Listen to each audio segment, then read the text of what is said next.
Hello friends, my name is Ramasu. Today we shall discuss about topic the objectives and goals of a sprint planning meeting.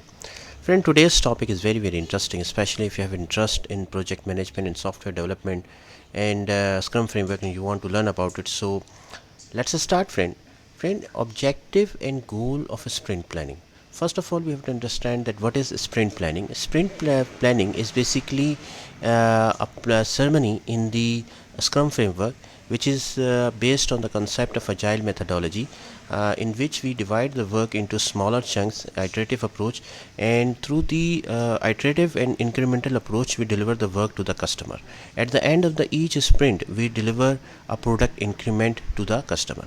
Now, the sprint planning is basically a ceremony or meeting in which we basically discuss the items which we can deliver, which we will take it for the sprint planning for the next upcoming sprint, and basically we discuss the objectives and goal of sprint planning are established a clear direction of the upcoming sprint, ensuring that the development team understand what needs to be achieved and how to achieve it. Basically, in this sprint planning meeting, like we discuss the product backlog items, and we take the product backlog items which are necessary for the upcoming sprint. For example, if there are 40 tasks in the product backlog, we take the 10 tasks from the product backlog items, which will become as the sprint backlog.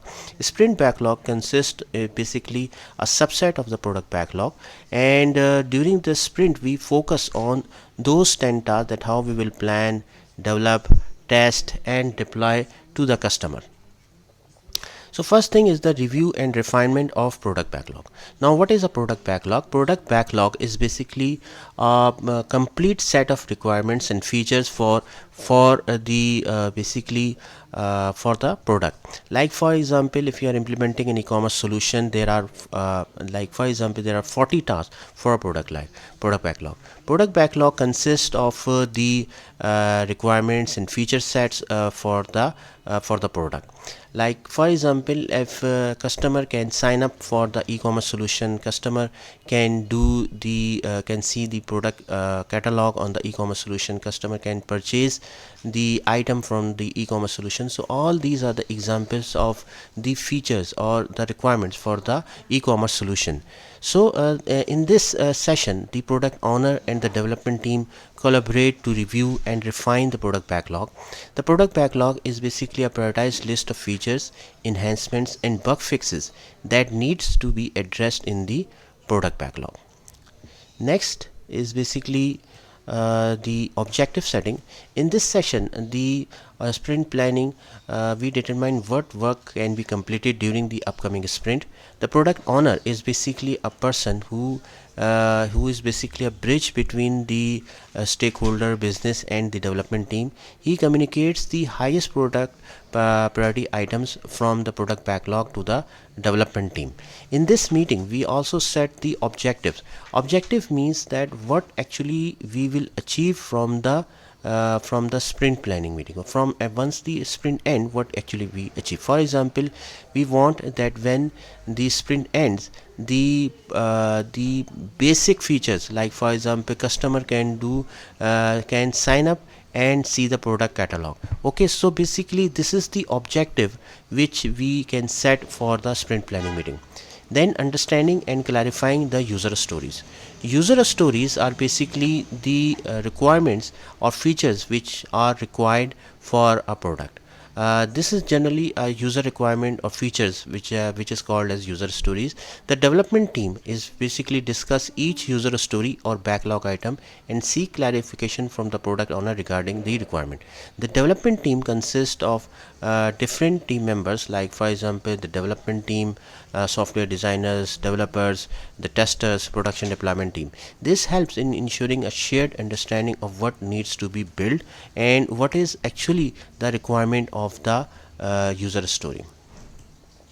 Then estimation of user stories means the Scrum development team estimates that how much effort is required to complete each user story feature set, and we can use different techniques here, like for example story points or hours as well.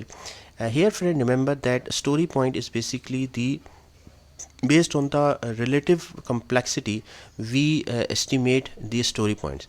This is basically called, as you can think of this hours concept as there, that how much effort is required to complete a user story.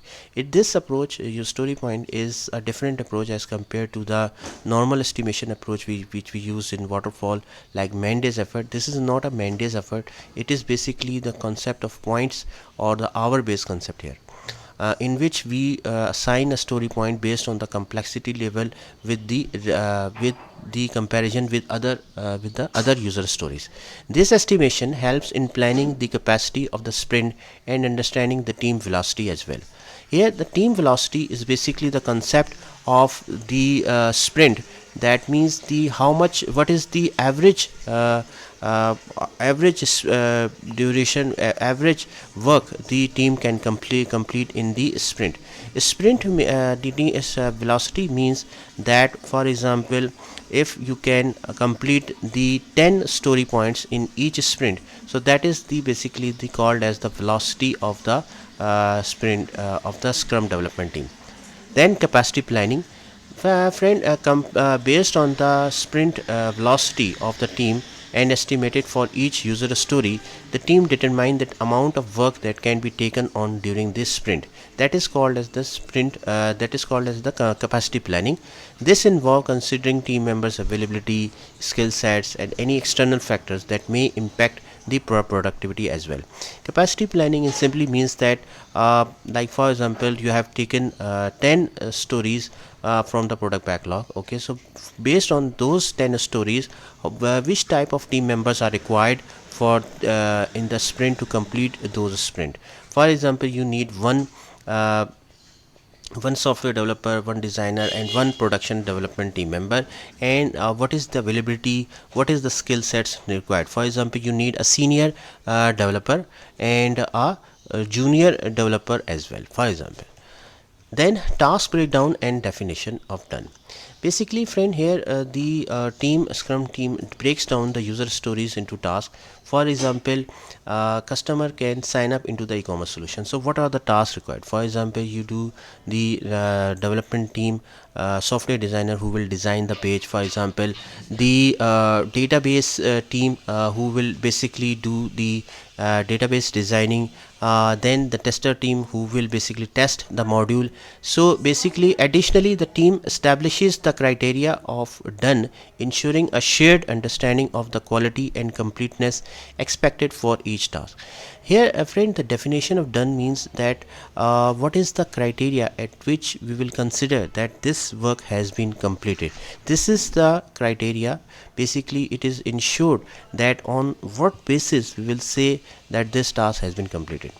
Then commitment to sprint goal means the development team with the input from the product owner commits to a set of user stories to be completed during the sprint. This commitment is based on team's capacity and the priority of the product backlog items. Then creation of a sprint backlog means that the committed user stories and associated tasks from the sprint backlog. A sprint backlog is basically a subset of the product backlog item. Then time boxing means the sprint planning is a time box, means it is usually at 8 hours for a 1 month sprint. Then alignment and collaboration means the sprint planning fosters collaboration between the product owner and the development team. It ensures that both parties have a shared understanding of the goals, priorities, and expectations for the upcoming sprint. So friend, by achieving these sprints objectives and goals, sprint planning helps teams create a realistic plan for the sprint, fostering transparency, collaboration, and a shared commitment to delivering a valuable increment of the product by the end of each sprint.